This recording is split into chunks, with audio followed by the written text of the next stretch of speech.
Bismillahirrahmanirrahim. Merci à vous de m'accueillir ce soir pour évoquer ensemble quelques aspects de la voie soufie. Et l'intitulé qui a été choisi ce soir est celui de la pratique spirituelle. Et on peut entendre ce mot de pratique dans des sens divers. Ça peut être des pratiques dans le sens technique. Qu'est-ce qu'on pratique d'une façon concrète, comme forme, comme exercice de méditation, et on verra d'invocation dans le soufisme, mais c'est également la pratique dans le sens de mettre en pratique, n'est-ce pas? Et comme vous le savez, toute spiritualité ne prend son sens que justement dans le fait qu'elle puisse être mise en pratique. On raconte l'histoire de quelqu'un qui donnait un enseignement et chaque fois qu'il était devant un auditoire, chaque fois qu'il revenait vers le même auditoire, il redisait la même chose. Il a fini par fatiguer un peu tout le monde, et puis les personnes lassées d'entendre le même enseignement sont allées lui dire « Enfin, vous nous l'avez déjà dit tout cela la dernière fois. » Mais il leur a dit « Écoutez, j'attends que vous mettiez en pratique, et dès que vous mettez en pratique, on passera à autre chose. » Bien, c'est la question de vivre les choses. Toute voie spirituelle serait un non-sens complet, serait une perte de temps complet, si ce n'était simplement que des spéculations.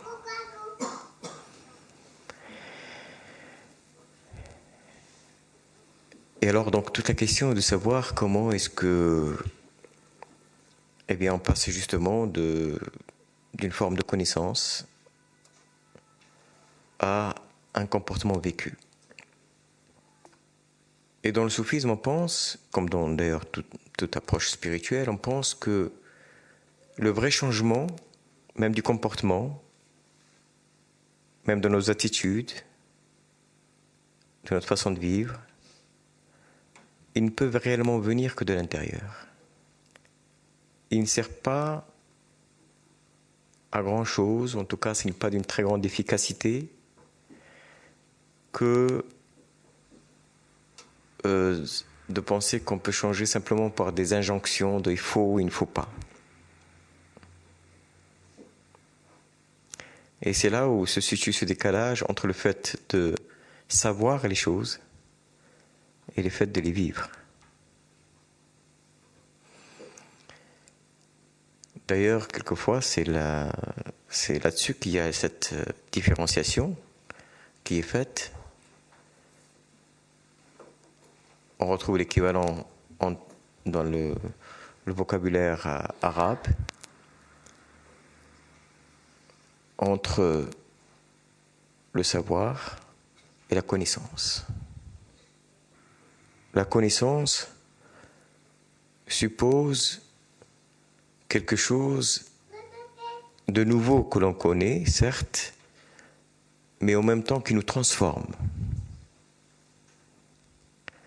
C'est quelque chose qui a un impact sur nous, et on a déjà rapproché un peu ce terme de connaissance du fait de la connaissance, c'est-à-dire de naître avec. On est, en quelque sorte, à une nouvelle vision. On pourrait redire les choses autrement et dire que ce dont il s'agit n'est pas simplement d'accumuler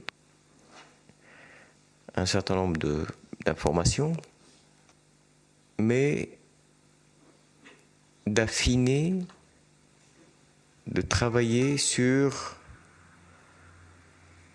notre qualité de conscience.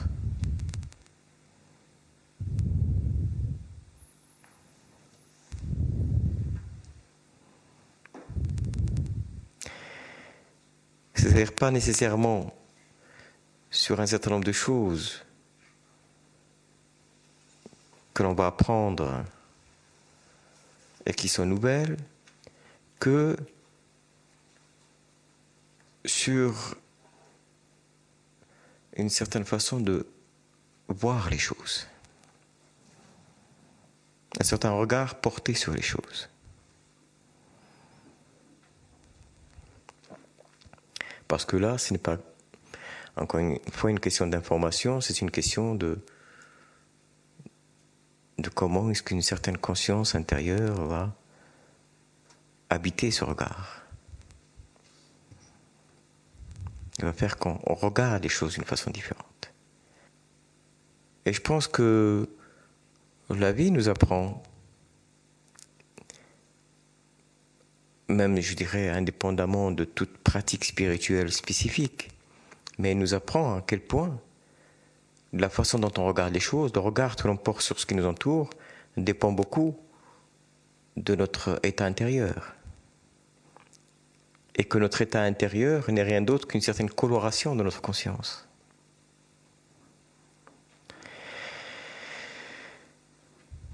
Et donc, c'est de là que vient l'intérêt et l'importance de situer le travail que l'on va faire sur soi, non pas simplement sur une sorte de discipline extérieure, et l'on verra qu'une pratique extérieure est importante également, mais sur la nécessité d'une transformation,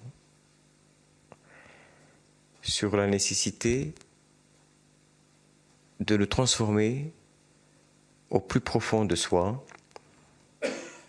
et que d'une certaine façon, il y a une relation naturelle et spontanée et nécessaire entre ce qui se passe à l'intérieur et ce qui se rejaillit à l'extérieur. Et si cette adéquation ne fonctionne pas, eh bien, ça veut dire qu'il y a quelque chose qui ne fonctionne pas non plus à l'intérieur. Alors, bon, bien sûr, quand on est dans une pratique, dans un cheminement, il y a énormément de choses qui ne fonctionnent pas à l'intérieur. Et c'est bien pour cela qu'il y a un chemin. La première des choses, c'est qu'il faut bien se garder de penser que nous sommes parfaits ou que nous devons correspondre à une espèce d'image parfaite. Parce qu'on ne cessera pas d'être remis en cause par des décalages complets entre l'image que l'on va bien se donner de soi ou donner aux autres et la réalité. Et si on est illusionné par cette image idéale, par cette représentation parfaite à laquelle on peut coller en quelque sorte, si on s'illusionne suffisamment, ça peut pousser jusqu'à ne plus rien voir de ses propres défauts. À la limite, si ça ne va pas, c'est toujours la faute des autres. Et on peut se rendre compte que dans ce cas-là, cette situation constitue un voile, ce que les soufis appellent un voile. C'est-à-dire le voile, c'est-à-dire ce qui couvre notre regard, notre conscience intérieure finalement. Notre conscience des choses, notre conscience de soi. Et c'est déjà un voile qui nous empêche de voir la réalité des choses. Et c'est pour cela que dans une de ces sentences, un maître soufi qui est Ibn Ata'illah Skandari dit: le fait que tu portes ton regard vers tes défauts intérieurs est plus important pour toi que de porter ton désir vers des réalisations mystiques, ou bien de l'intérêt que tu peux avoir vers les dévoilements des mystères. Ça peut, comme ça, laisser voir que, ou laisser entendre que la voie mystique finalement est peut-être trop prosaïque, alors qu'il s'agit de découvrir des choses, des secrets spirituels. Au lieu de cela, on va porter son regard vers finalement, des défauts humains, trop humains. Mais c'est la différence qu'il y a entre un vrai travail, une vraie pratique spirituelle qui se fait dans la réalité de nos états, de ce que nous sommes, et dans la transformation de ces réalités, que de simplement se projeter dans des représentations qui peuvent être plus ou moins fabuleuses. Et c'est en faisant ce travail concret, en opérant cette transformation concrète, on verra un peu comment dans le soufisme cette transformation commence à s'opérer, peut se faire. Que bien sûr, de fait, on peut aboutir à des dévoilements. Puisqu'il y a le voile, mais il y a aussi le dévoilement. Parce que, selon cet adage bien connu, que l'homme dépasse infiniment l'homme. N'est-ce pas ? Nous ne connaissons qu'un aspect extrêmement limité, extrêmement petit de nous-mêmes. Et qu'en réalité, il y a dans l'homme des richesses spirituelles extraordinaires. Et que ces richesses, il peut s'en approcher en cherchant, à se connaître toujours plus profondément, et à savoir qu'au-delà de nous-mêmes, au-delà de notre ego, il est quelque chose qui nous dépasse et qui nous entoure de toutes parts. Il y a un sens ultime, un sens divin. Et que notre univers ne doit pas se réduire simplement à ces représentations, à ces limitations, à ces conditionnements de cet ego. Et que même, on va se rendre compte que le voile des voiles, le véritable voile,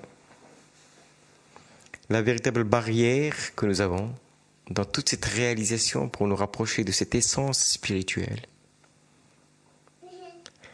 eh bien, n'est rien d'autre que nous-mêmes, que cet ego.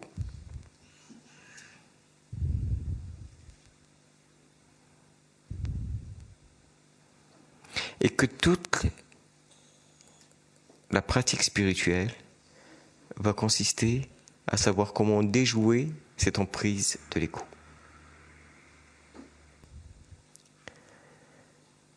Et comme je le disais, pour cela, il faut déjà considérer et se rendre compte qu'il y a quelque chose qui transcende l'ego.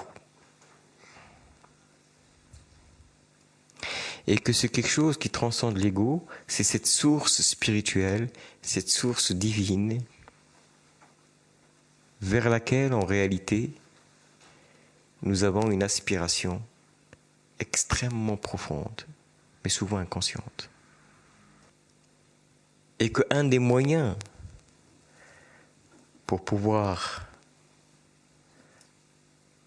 commencer cette possibilité de transcender les limites de notre ego est de commencer et de laisser s'éveiller en nous cette soif de cette source, ce désir spirituel. Et en réalité, toutes les pratiques du soufisme vont tourner autour de l'invocation de cette source. Invoquer. Nous rendre présents.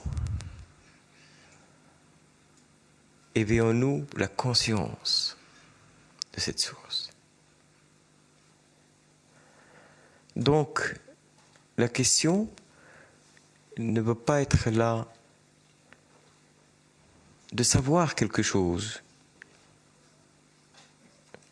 Elle va être là de devenir plus conscient de quelque chose. C'est-à-dire de parvenir à ce que les soufis appellent le goût ou la saveur. Il ne s'agit pas de savoir quelque chose à propos de cette source, mais de pouvoir y goûter. Et quand on y goûte, on la connaît d'une certaine façon. Et plus on la connaît, et plus notre soif s'éveille, encore plus. Comme dit un soufi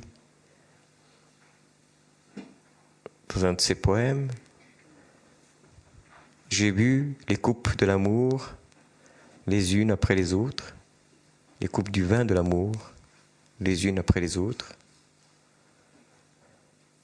Le vin ne s'est pas épuisé et ma soif n'a pas été étanchée. » C'est une boisson, un breuvage qui augmente notre soif.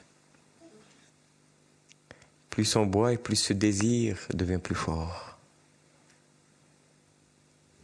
Parce que cette source est infinie.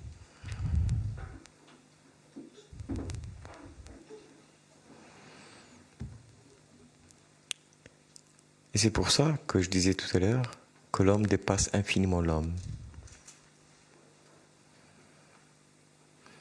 Pour parvenir à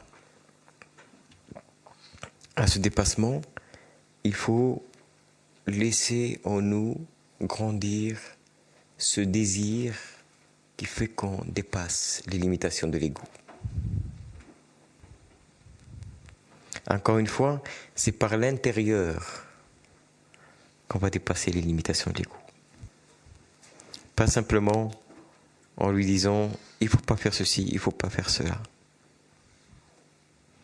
Mais par ce désir, par cette saveur, par cette énergie extraordinaire qui est symbolisée dans toutes les poésies soufis par le vin spirituel qui est l'amour spirituel. Et pour cela, comme je disais, il faut situer cette source dans une transcendance, c'est-à-dire dans la nécessité d'un dépassement continuel. Et c'est par cette transcendance, et c'est cela le paradoxe de cette présence divine, c'est par cette transcendance, par ce dépassement, qu'on en ressent la proximité. Et qu'on en ressent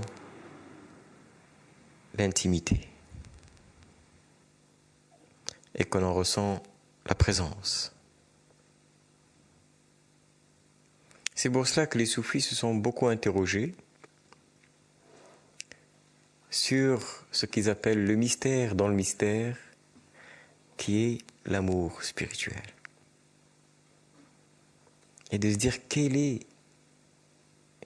cette énergie.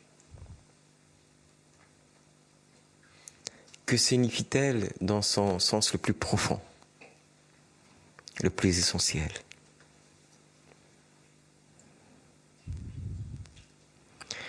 En réalité, il est impossible d'y répondre par des mots.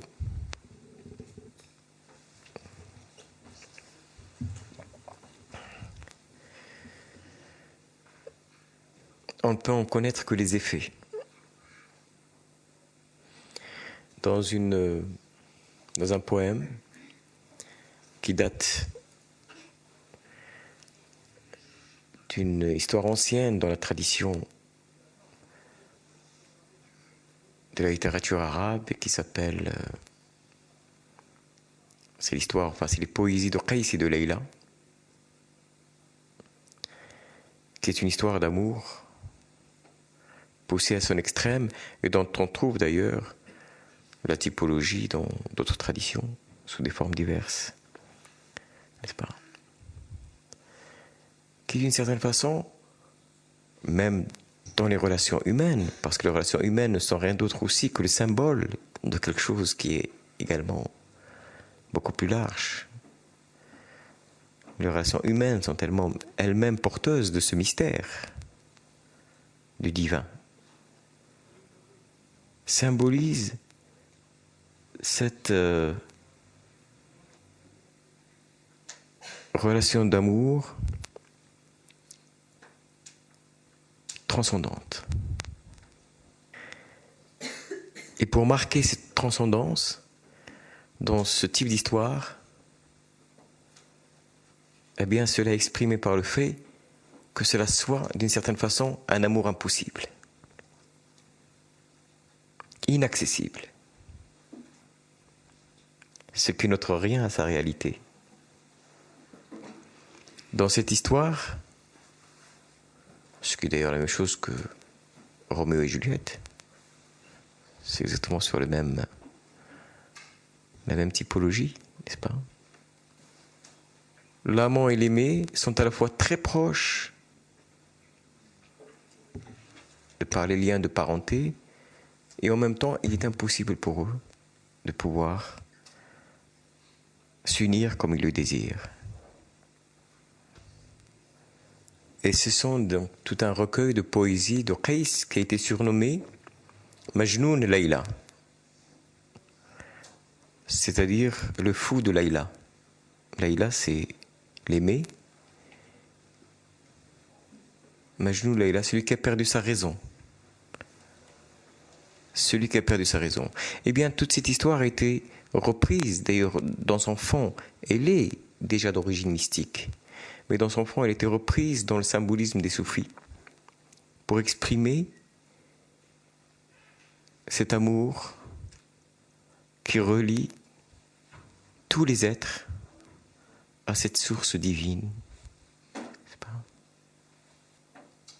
Et qui exprime le voyage, n'est-ce pas? Le voyage de l'âme vers cette source.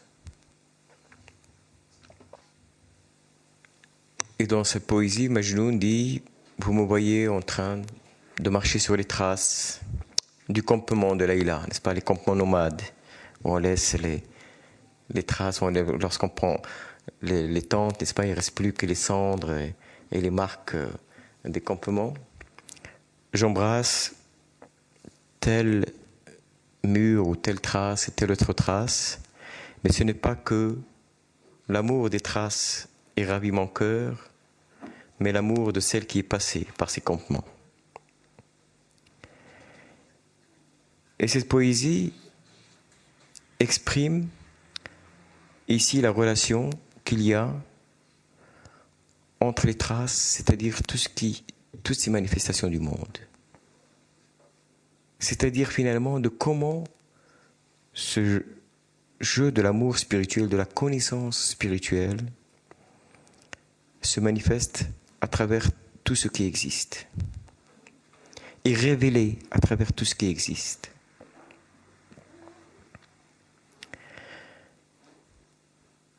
Et dans tout ce qui existe. Et là aussi, ça nous permet de voir la relation qu'il peut y avoir entre ce qui est vécu intérieurement et ce qui devient extérieur. L'intérêt de cette relation d'amour, de cet amour mystique, de cet amour spirituel, de ce mal d'amour dont parlent les soufis, ou bien par exemple dont parle le Cantique des Cantiques, c'est qu'il est l'antidote par excellence de notre ego. Aimer, c'est être obligé de porter son regard au-delà de soi-même. Aimer de l'amour véritable, c'est d'être obligé de s'oublier soi-même. C'est d'être obligé de se transcender soi-même. Mais comme dans toutes les histoires, dans toute la littérature de l'amour courtois, il y a toujours ces épreuves de l'amour. Est-on vraiment sincère?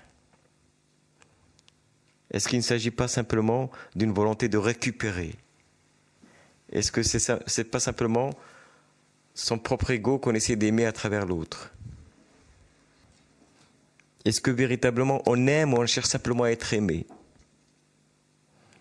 Est-ce qu'on est véritablement capable de ce don réel de l'amour? Et c'est cela, n'est-ce pas, cette vérité-là qui s'installe dans la relation entre nous et nous-mêmes. Cette considération de l'autre, du tout autre, de l'amour du tout autre. Et bien qu'on en retrouve même dans nos relations humaines, c'est-à-dire si on aime l'autre pour lui et non pas pour soi. Ça nous montre quelle relation il peut y avoir entre ce qui peut se passer, ce qu'on peut vivre à l'intérieur, avec une intensité qui a été chantée dans cette poésie soufie. Tout à l'heure, on entendra des chants qui chantent cet amour et qui chantent ce vin spirituel. Nous nous sommes enivrés d'une vigne. Nous avons bu à la mémoire du bien-aimé un vin dont nous nous sommes enivrés avant la création des vignes. D'Ibn al-Farid dans une de ses poésies. Et tous, sous des formes multiples, chantent ce vin qui nous libère de notre ego, qui nous permet de rejoindre la véritable liberté. La seule véritable et complète liberté qui est la liberté intérieure. Et plus cette perception, ce goût, cette saveur grandit à l'intérieur de soi, et plus nos états intérieurs réagissent, résonnent, se manifestent en fonction de ce qui est perçu. Et c'est cela dont parlent les soufis quand ils parlent de la science des cœurs. La réalité de ce chemin du cœur, qui est le vrai chemin et qui se manifeste même dans notre que ce soit à l'intérieur ou à l'extérieur, la question de savoir est-ce qu'il y a un chemin du cœur. Mais en même temps, puisqu'on parle de pratique, et puisqu'on parle de saveur, et puisqu'on parle d'expérience, eh bien, il faut savoir que tout cela, c'est aussi le fruit d'un certain travail. Ce qui pourrait paraître, ou pourrait paraître, parfois contradictoire ou paradoxal, lorsqu'on parle de l'amour, d'émotion, d'énergie, qui se manifeste spontanément. Et lorsqu'on parle de travail, on pourrait se dire, mais c'est contradictoire. L'amour, c'est justement spontané. Ça n'a pas besoin d'être travaillé. Eh bien, c'est là où il y a un certain paradoxe. Et nous avons besoin de paradoxe. Parce que sans paradoxe, on s'endormirait. Si tout nous semble évident, normal, ne posant aucun problème, aucune question, on s'endormirait. Le paradoxe, c'est cet aiguillon de l'âme qui nous amène à nous poser des questions. Or, toute recherche n'est rien d'autre que de se poser les vraies questions.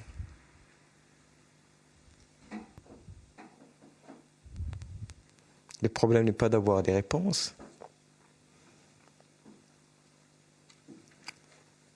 C'est celui de se poser des questions, mais des vraies. Quelles sont les vraies questions? Eh bien, les vraies questions, ce sont celles que l'on pose avec tout notre être. Qu'on ne se pose pas simplement d'une façon extérieure, comme ça. Mais qui se posent avec une nécessité intérieure.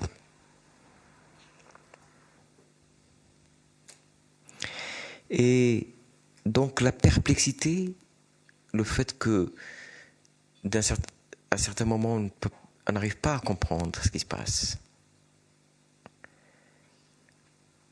On est obligé de laisser émerger en nous ces vraies questions. On est obligé de laisser émerger en nous cette vraie recherche. On est obligé, finalement, de s'abandonner à ces questions et à cette recherche. On est obligé, en définitive, eh bien, de se transformer. Parce qu'il n'est pas si facile d'accepter de se transformer. Et de changer. Et ça aussi, ça fait partie de la pratique spirituelle. Comment est-ce que ce changement nous vient comme une nécessité de l'intérieur? Et qu'il devient alors tout à fait naturel sur le plan extérieur. Eh bien,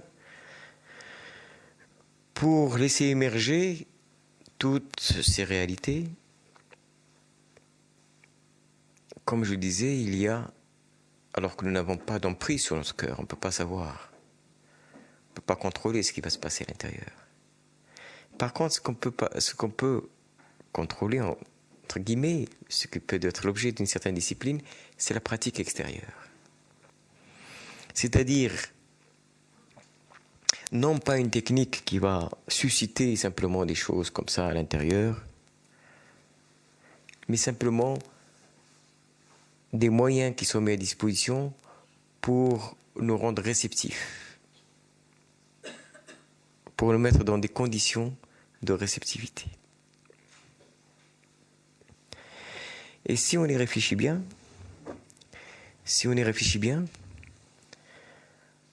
en définitive, qu'est-ce que c'est que la prière? Ce n'est rien d'autre que de se mettre en condition de réceptivité. Puisque la prière est une demande, c'est une question, c'est une recherche. La prière dans le sens le plus profond. Et donc, la pratique des invocations dans le soufisme va jouer un rôle extrêmement important, qui consiste à plusieurs moments, parfois 2 moments au moins par jour, à se mettre dans ces conditions de réceptivité, d'orientation, de prière intérieure en quelque sorte. Et d'assister d'une façon tout à fait aussi détachée que possible à ce qui se passe. De sentir et de voir et de ressentir ce chemin du cœur se faire et se réaliser. Et de ressentir ces états du cœur se manifester. Et de comprendre, non pas comprendre par des analyses ou des informations, mais comprendre de plus en plus selon cette nécessité intérieure que pour avancer, voilà comment il faut vivre les choses. Pour se rapprocher encore plus profondément de ce sens, voilà comment il faut vivre les choses. Et ça, on le comprend de l'intérieur. Et c'est une autre forme de connaissance. C'est une connaissance vécue. Et c'est une connaissance qui nous transforme. Et qui ne peut que nous transformer. Qui, dans cette nécessité intérieure, va nous amener progressivement à cette transformation. Va nous amener à abandonner ce que l'on sait déjà pour acquérir ce que l'on ne connaît pas. Et ça, c'est difficile. Nos réactions psychologiques, c'est-à-dire nos voiles habituelles, justement, nous amènent par des réflexes de défense à toujours nous raccrocher à ce que l'on sait. Et donc finalement à ne pas changer. Plus on se raccroche avec force, plus en réalité on se bat contre tout changement. Alors que dans la vie de tous les jours, là aussi l'enseignement de la vie de tous les jours, là aussi indépendamment de tout enseignement spécifique, propre à une voie, la capacité de pouvoir remettre en question ce que l'on sait par rapport à ce que l'on ne sait pas et que l'on apprend de l'extérieur, ce sont les seules possibilités pour nous de changer. Même dans nos relations de la vie de tous les jours, avec les autres. Même dans les relations d'une culture à une autre, où chaque culture a forcément ses propres références. Où elle devient une culture vivante, que dans la mesure où elle est capable de remettre en cause un certain nombre de choses pour accueillir et s'enrichir de ce qu'elle ne sait pas. Et bien pour les individus, c'est la même chose. Et donc en définitive, quel que soit le niveau où on se situe, cette question de la pratique et du comportement spirituel, que ce soit au niveau de ce qui est vécu intérieurement, sur un plan d'un travail spirituel, initiatique, que cela soit comment ce vécu spirituel, intérieur, rejaillit sur les comportements. Parce qu'en définitive, d'une façon ou d'une autre, et à un niveau ou à un autre, tout est relié au spirituel. Ce n'est qu'une question de à quel degré de profondeur on va porter son regard. Même dans les relations les plus quotidiennes, les plus simples, les plus humaines. Dans quelle mesure un certain comportement spirituel nous apprend à avoir ce respect de l'autre en tant qu'autre. Cette capacité de se transcender ses limites dans sa relation à l'autre, c'est-à-dire de pouvoir le considérer comme autre, et pas simplement comme une projection de soi. Et même donc à un niveau tout simplement humain de ce que l'on vit, indépendamment même du fait de replacer les choses dans une tradition spirituelle proprement donnée, parce que finalement la tradition spirituelle n'est rien d'autre qu'un concentré de l'expérience humaine. Toutes ces questions humaines, qui sont spirituelles par essence, sont simplement concentrées dans un travail et concentrées à travers un enseignement qui nous est donné de cycle en cycle, de personne en personne, à travers une expérience, n'est-ce pas? Une expérience qui s'est distillée, qui est entrée dans cet alambic, n'est-ce pas? Dans cette alchimie intérieure et qui nous a transmis ce vin, n'est-ce pas? Ce vin, c'est-à-dire cette substance qui peut transformer notre conscience.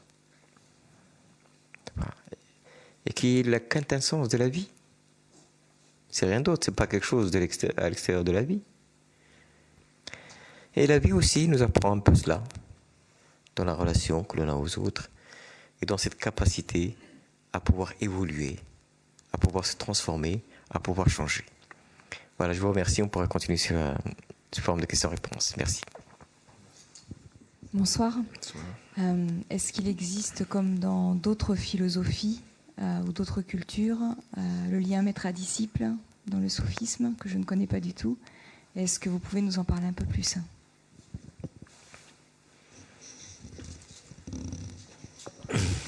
Tout à fait, oui, oui, absolument. Là, de ce point de vue-là, je crois qu'il y a, à travers les grandes traditions du monde, une similarité qui est d'ailleurs en soi très étonnante et qui, à sa façon, traduit l'universalité de ce type d'expérience et d'approche. Et dans le soufisme, il y a une relation maître-disciple, à condition qu'on entende par maître, bien sûr, ce qu'on entend, parce que ce terme, quelquefois, est mal reçu, parce que on entend parfois par là quelqu'un d'omnipotent,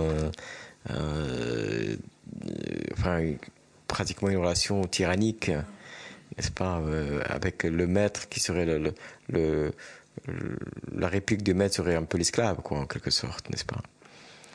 Eh bien, non, je pense que c'est plus à entendre dans le sens du compagnon, de guide. De guide. C'est vrai, auquel on fait confiance.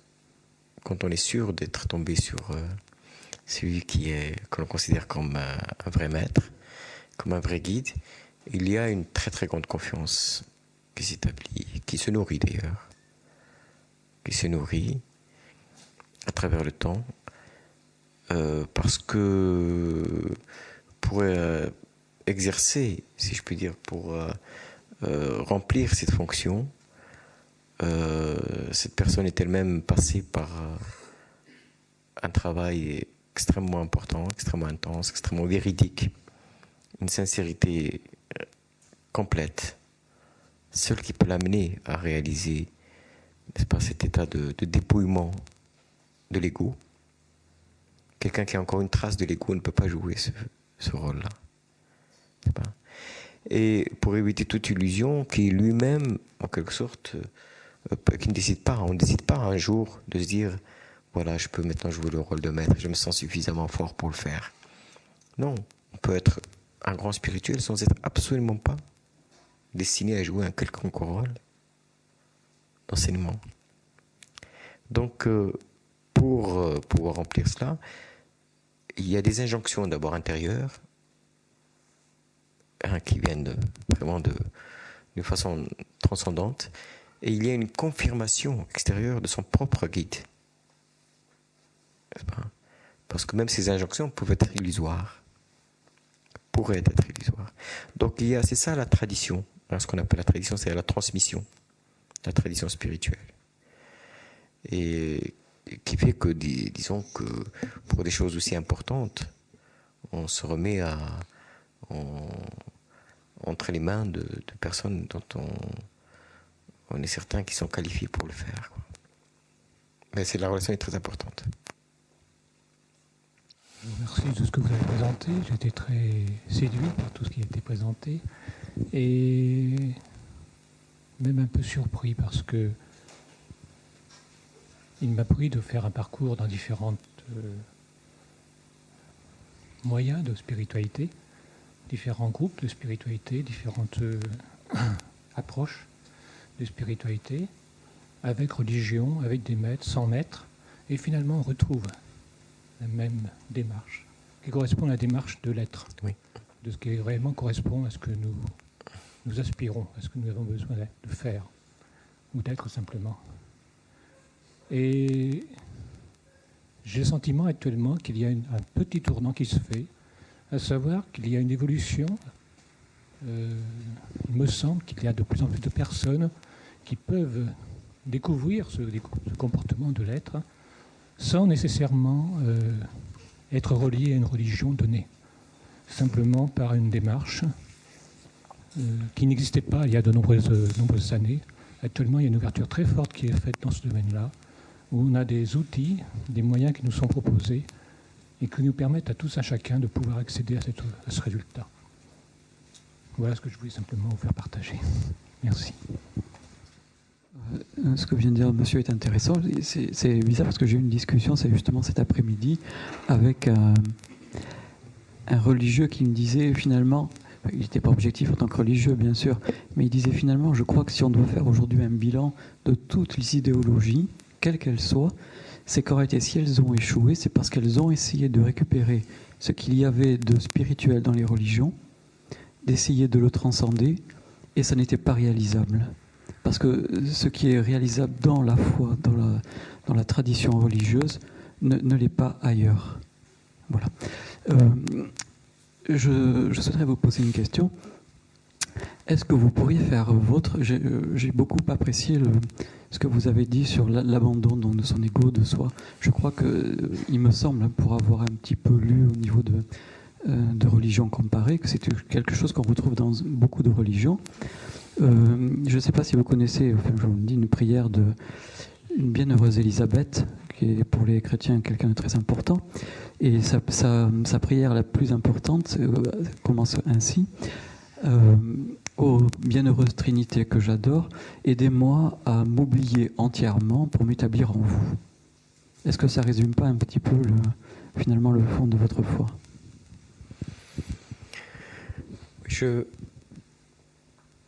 Donc la première partie un peu de la question. Moi je pense que personnellement, je pense que les voix c'est importante. C'est-à-dire que ce sont des moyens qui sont mis à disposition. Et que dans la mesure où on est persuadé d'être dans une voie qui est vivante, qui est opérative, hein, et de recevoir un enseignement qui nous aide réellement à progresser, je pense que c'est une chance. Et que personnellement, je ne vois pas trop l'intérêt dans ce domaine, bien sûr, sauf de se tromper. Hein, et là, effectivement, c'est-à-dire par exemple de tous ces pseudo-traditions que sont les sectes, n'est-ce pas, qui n'ont absolument rien de traditionnel, qui sont fondées sur un mimétisme de la tradition spirituelle, mais qui en réalité ne sont absolument pas traditionnels en quoi que ce soit. On mime le rôle du guide, on mime les cérémonies, on mime les rites, on mime l'initiation, mais en réalité il n'y a aucun contenu, et bien sûr ça devient extrêmement dangereux. Mais sauf donc à éviter impérativement ce type de piège, je crois que je ne vois pas où est l'intérêt de vouloir, je dirais, garder dans ce domaine une sorte de travail complètement autonome. Je crois que dans la vie, cette autonomie d'ailleurs est complètement illusoire, parce que dans la vie, on apprend sans cesse les uns des autres. C'est comme ça qu'on a été à l'école, c'est comme ça qu'on a été à l'université, c'est comme ça qu'on a échangé avec les uns et les autres. Je veux dire, et je pense que plutôt parce qu'il y a peut-être le sentiment, et là c'est ce qu'on disait sur le maître, peut-être le sentiment que l'on perd son individualité, que l'on risque de perdre sa liberté, et là, je pense que donc si on se trouve dans une voie authentique, ce n'est pas ce qui se passe. Au contraire, c'est une voie qui nous enseigne à gagner notre liberté. Mais elle nous enseigne. C'est-à-dire que ça ne nous empêche pas de nous amener à mettre dans un esprit de disciple, ce qui est assez difficile à réaliser. Là aussi, comme dans n'importe quoi, comme dans tout ce qu'on apprend dans la vie. Je veux dire, ce n'est pas capable. Il y a aussi la capacité de se mettre dans l'esprit de l'apprenti. Ce n'est pas donné à tout le monde. Il y a tout un travail sur soi déjà, n'est-ce pas, qui consiste à pouvoir être en état de pouvoir apprendre. N'est-ce pas ? Et très souvent, un des travaux, un des enseignements importants que peut nous apporter une voie spirituelle, c'est déjà de pouvoir nous aider à nous mettre dans cet état de disciple. d'une façon un peu humoristique. Certains soufis disent qu'il s'agit de transformer le disciple de l'état de maître à l'état de disciple. N'est-ce pas? Parce que quand un disciple vient, il vient en tant que maître. Il sait tout, il peut tout interpréter, il réagit à tout, n'est-ce pas, il réinterprète tout en fonction de ses références à lui, enfin c'est un certain nombre de choses. Et puis, donc, tout le travail va consister à devoir le mettre dans un état de véritable réceptivité. Réceptivité et donc d'apprentissage véritable. Et d'ailleurs, là aussi, c'est quelque chose que l'on retrouve à tous les niveaux, je veux dire, même dans le monde, même dans la science, même dans toutes les choses, souvent, c'est le poids de nos idées toutes faites qui nous empêchent de découvrir des choses nouvelles, n'est-ce pas?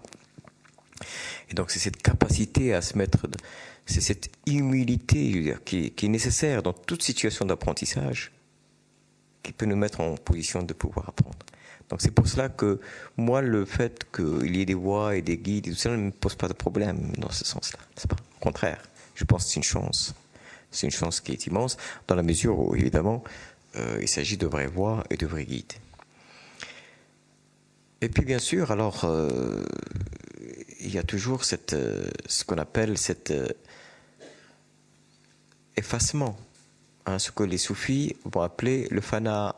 Le fana, ça veut dire l'anéantissement, l'annihilation, n'est-ce pas? C'est-à-dire l'effacement de l'ego. Et tout le travail, sous des formes multiples, va consister à alimenter, à nourrir cet effacement. Par exemple, dans une des pratiques les plus centrales, que l'on fait d'une façon quotidienne et très importante dans le soufisme, c'est cette formule qui est la formule de l'unité, qui dit La ilaha illallah, hein, qui est donc la formule de l'unité. La ilaha, il n'y a d'autre divinité que Dieu. Voilà ce qu'elle dit littéralement. Il n'y a d'autre divinité que Dieu. Eh bien, pourquoi les soufis pratiquent cette invocation? Parce qu'elle porte en elle ce double mouvement,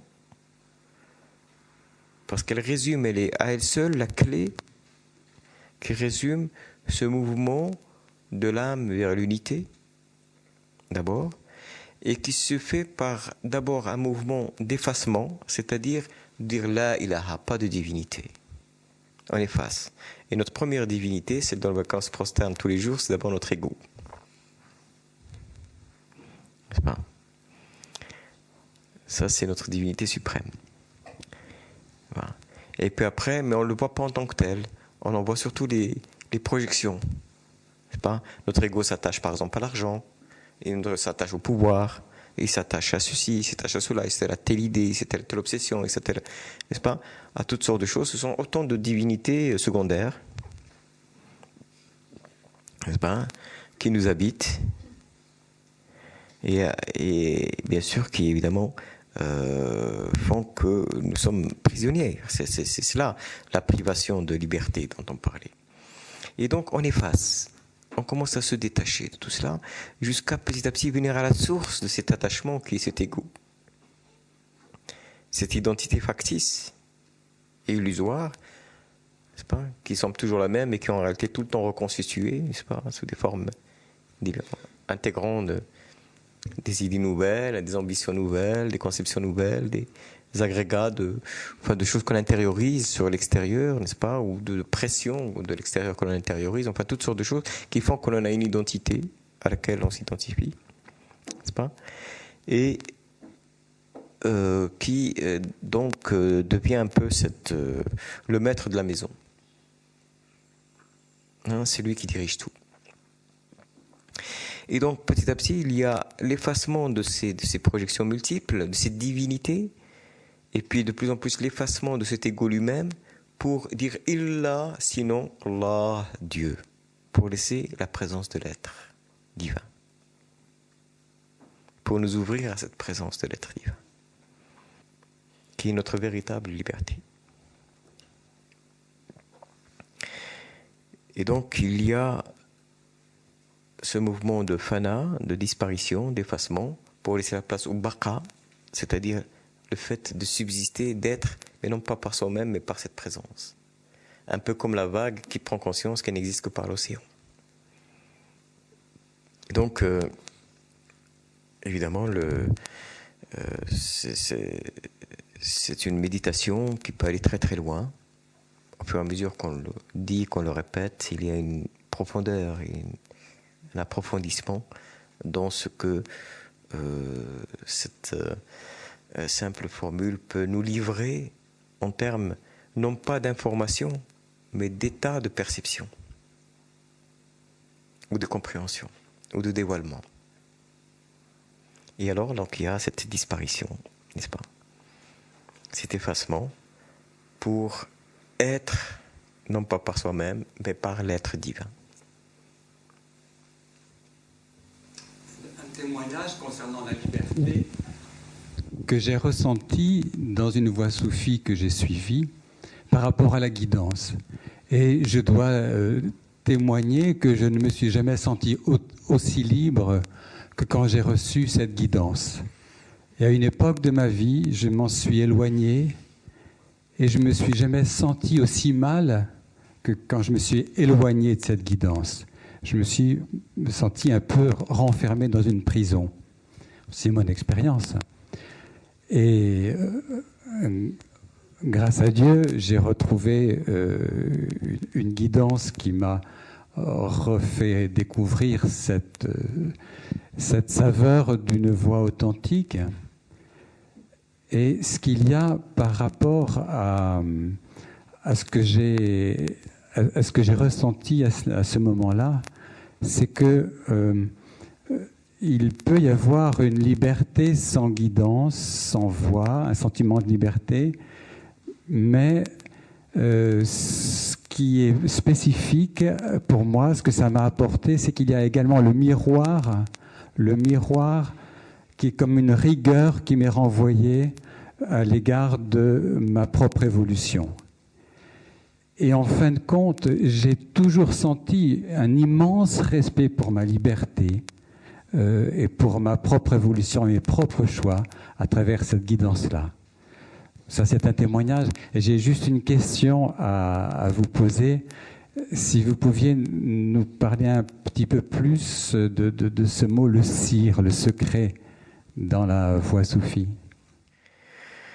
Oui, je pense que vous situez très très bien la question de cette liberté, comme on l'a dit, parce qu'encore une fois, il ne s'agit là que de la liberté d'apprendre, et la liberté d'apprendre va de pair avec la nécessité d'une certaine discipline qui fait partie de cette liberté. Je veux dire, c'est comme dans tout, hein, n'est-ce pas?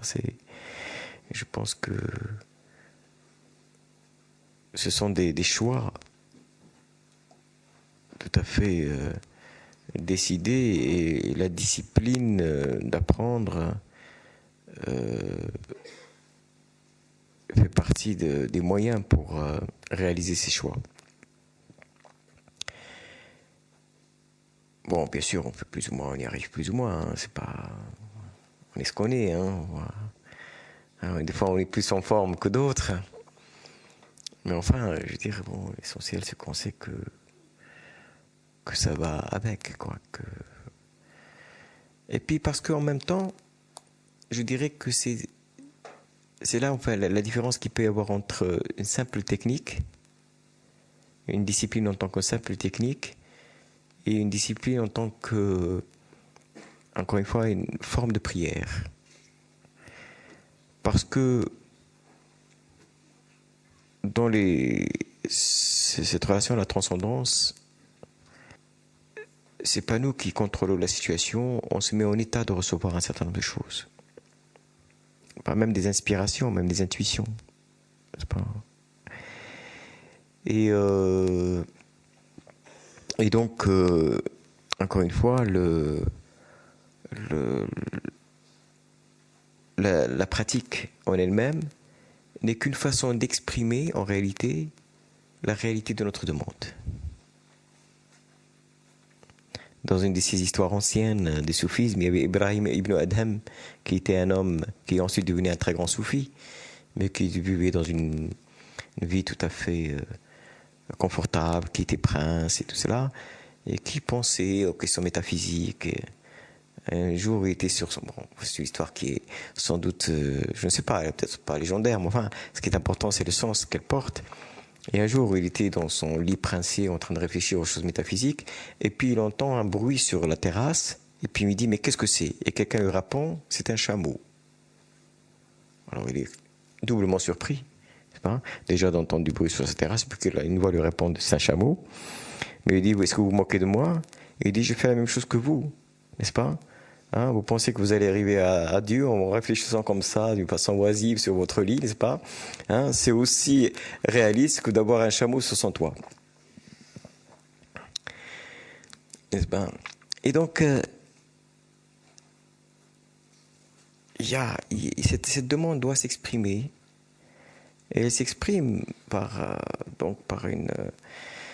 un ensemble de choses très concrètes, par le temps qu'on consacre. On emploie bien le temps consacré qui porte le terme de sacré. Par les méditations. C'est pour cela que dans toutes les traditions et partout et depuis toujours, les bois de sagesse, il y avait toujours des personnes qui consacraient beaucoup de temps à la prière, à la méditation, au travail spirituel. Donc je pense que c'est important. Maintenant, ça ne veut pas dire que ce travail, ce soit lui-même et rien que lui qui va nous faire parvenir à un résultat. Non. On se met en disposition de recevoir, après, on reçoit ou on ne reçoit pas. Mais à la limite, c'est pas grave. C'est pas grave, parce que ça va nous apprendre, au-delà même du fait de recevoir, ça va nous apprendre à nous détacher de toute attente. À accomplir une œuvre, et c'est cela aussi le sens de la prière, accomplir une œuvre qui n'attend rien. Même si c'est une disposition à recevoir, mais après, ce n'est plus de notre ressort. Mais là aussi, c'est pas évident, parce qu'au début, on est évidemment très attentif à est-ce que je vais avoir une expérience, est-ce qu'il va passer quelque chose, n'est-ce pas? Aujourd'hui, c'est rien passé, j'ai fait 2 heures de dik pour rien. N'est-ce pas? J'espère que demain, ça sera mieux. Évidemment, tout un ensemble d'enfantillage, n'est-ce pas? Qu'est-ce que vous voulez? On est comme ça. Jusqu'au moment où, petit à petit, on se rend compte que c'est pas comme ça que ça fonctionne. Voilà. Et que le simple fait... Mais ça, on peut s'en rendre compte parce que par la pratique, on va se rendre compte que on va trouver une saveur différente, encore plus subtile qu'on ne croyait et à laquelle on ne s'attendait pas par le détachement. De ne rien attendre. N'est-ce pas? Et d'avoir un type de relation beaucoup plus profond, beaucoup plus subtil qu'on ne l'imaginait, n'est-ce pas? Qui consiste simplement à vouloir attendre qu'il y ait une expérience ou que quelque chose se passe. Ça n'empêche pas que quelque chose puisse se passer, mais enfin, voilà. Et comme pour un enseignement, par cet enseignement divin, finalement, dans son essence première, qui est divin, eh bien, il va faire en sorte que les choses les plus importantes vont arriver au moment où on les attend le moins. On ne les attend plus du tout, d'ailleurs. Pour montrer que c'est justement par l'abandon total et par le fait que, eh bien, l'ego a renoncé à récupérer quoi que ce soit. Parce que cette attente et tout ça, ce n'est rien d'autre que l'ego qui se dit, mais tout ça, ça me sert à quoi à la fin? Si au moins je passe des heures et des heures de prière par jour, au moins que je puisse devenir un grand saint, un grand sage, n'est-ce pas? Un grand singe.